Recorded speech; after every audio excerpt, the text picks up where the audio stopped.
Isang pangyayari ang hindi inaasahan, ang pagbangga ng barko ng China sa barko ng Pilipinas.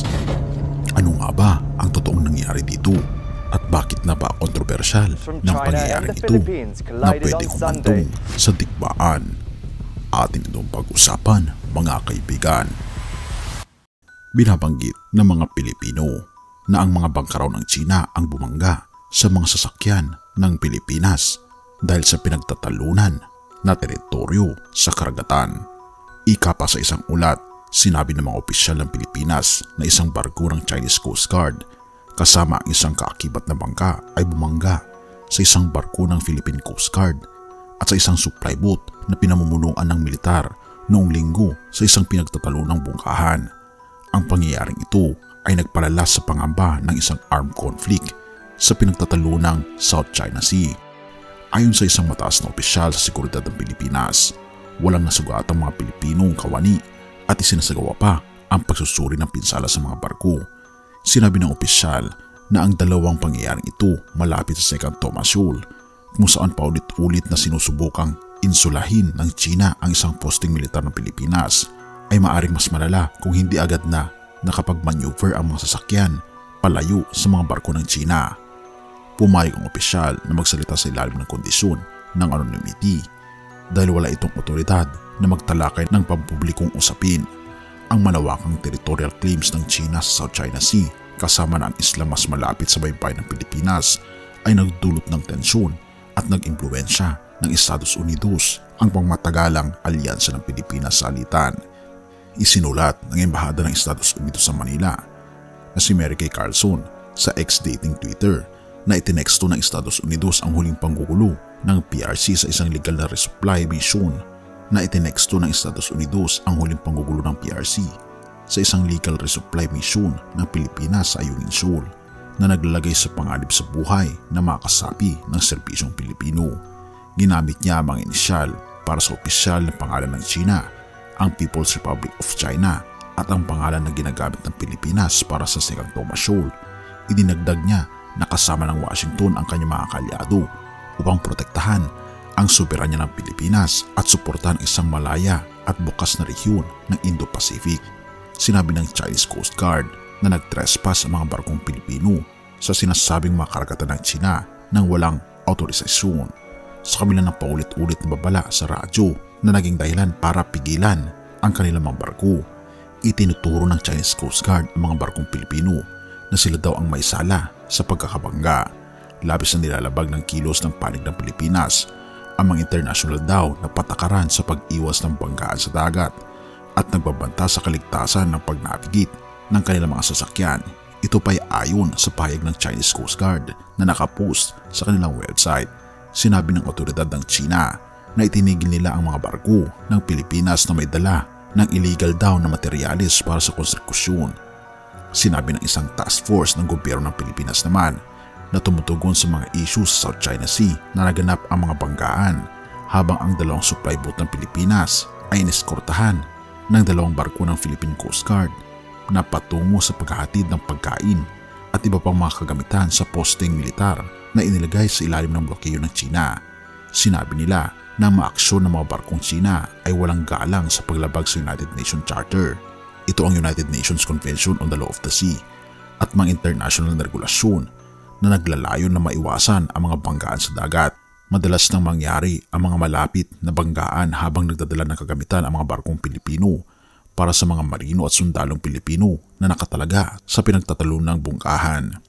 Ngunit ito ang unang ulat ng opisyal ng Pilipinas na binangga ng mga barko ng China ang kanilang mga sasakyan. Sa mga nakaraang pagkakataon, binabaan ng mga opisyal ng China ang mga aligasyon na ang mga barko ng China na nagpapatupad ng territorial claims ng Beijing ay sa katunayan ay mga paramilitary ships na itinatago bilang mga bangkang pangisda. Sa kabila ng pagsusumikap ng China, isa sa dalawang barko ang nagtagumpay na magmaneuver at maghatid ng kagamitan sa maliit na konsyente na nakatalaga sa isang na-stranded na barko ng digmaan, ang BRP Sierra Madre.